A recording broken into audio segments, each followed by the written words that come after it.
ఇక Medchal CMR college ఘటనలో పోలీసులు దర్యాప్తు ముమ్మరం చేశారు. గర్ల్స్ హాస్టల్లో వీడియోలు తీసిన ఘటనలో 2 బీహార్కు చెందిన వ్యక్తులకు కోర్టు రిమాండ్ విధించింది. ఈ కేసులో college chairman Gopal Reddy, director Janga Reddy, principal మరో 6గురిపై కేసు నమోదైంది.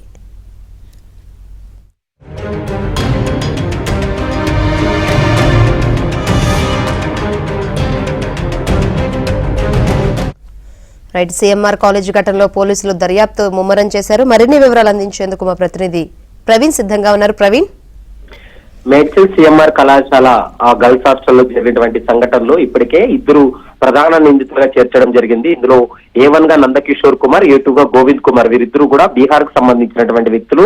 గత కొంతకాలంగా గర్ల్స్ హాస్టల్లోనే వీళ్ళు పనిచేస్తున్నారు. అయితే ఆ ఫోటోలు తీయడం గానీ, బాత్రూమ్స్ లో తొంగి చూసినటువంటి సంఘటనకు సంబంధించి ఇప్పటికే పోలీసులు కొన్ని ఆధారాలు, స్టేట్మెంట్ తర్వాతనే వీళ్ళు ప్రధాన నిందితులుగా చేర్చడం జరిగింది.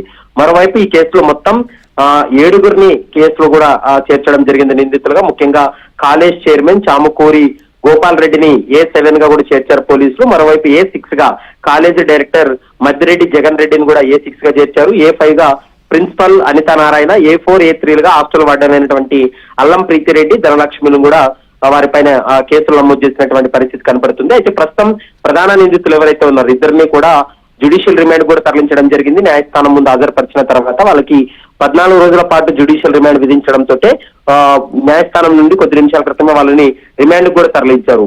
ఇక కళాశాల చైర్మన్ గోపాల్ రెడ్డి కావచ్చు, డైరెక్టర్ జంగారెడ్డి, వీరిద్దరిని కూడా నోటీసులు జారీ చేసి విచారణ జరిపేటువంటి అవకాశం ఉంటుంది. మరోవైపు ఈ కేసులో హాస్టల్ వార్డెన్ వ్యవహారానికి సంబంధించి కొంత క్లారిటీ రావాలి. మొదటి అంటే ఫస్ట్ వార్డెన్ కాకోకుండా విధుల్లో లేనటువంటి 2వ వార్డెన్ పై కూడా ఆరోపణలు రావడంతో ఆమె పైన ఉద్దేశపూర్వకంగా కేసు నమోదు చేశారనేటువంటి అంశాన్ని ప్రీతిరెడ్డి చెప్తున్నటువంటి మాట. మరి చూడాలి, ఈ అంశానికి సంబంధించి పోలీసులు దర్యాప్తులో ఇంకా ఎలాంటి అంశాలు బయటపడతాయని మాత్రం చూడాల్సినటువంటి అవసరం ఉంటుంది. ప్రస్తుతం 2 నిందితులని ప్రధాన నిందితులుగా చేర్చి వారిద్దరిని కూడా జ్యుడిషియల్ రిమాండ్ కూడా తరలించిన వారి పరిస్థితి కనపడుతుంది. శంకరి. రైట్ ప్రవీణ్.